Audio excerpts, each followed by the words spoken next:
We're in a series right now looking at the 7 I am statements of Jesus in the Gospel of John.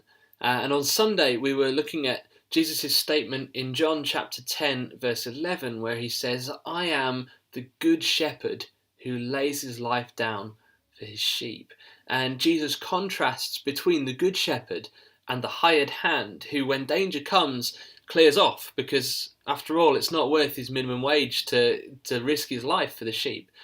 But the shepherd owns the sheep and therefore lays his life down for them. He cares about them, and that's a clear representation of Jesus' relationship to us. But more than that, I think Jesus gives us an example there on how we ought to treat others, how we ought to treat one another. John, in his first letter, says this in 1 John chapter 3, verse 16. It says, we know what real love is because Jesus gave up his life for us. So we also ought to give up our lives for our brothers and sisters. If someone has enough money to live well and sees a brother or sister in need but shows no compassion, how can God's love be in that person? Dear children, let's not merely say that we love each other. Let us show the truth by our actions.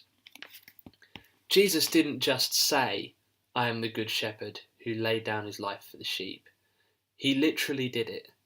He laid down his life for us.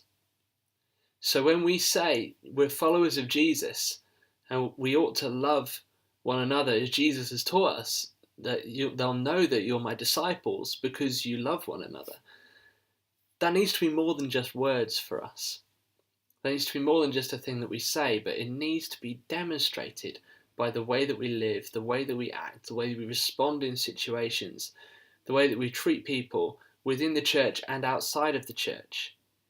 Because if love isn't the hallmark of our actions, then John rightly raises the question of, is the love of God really in our hearts?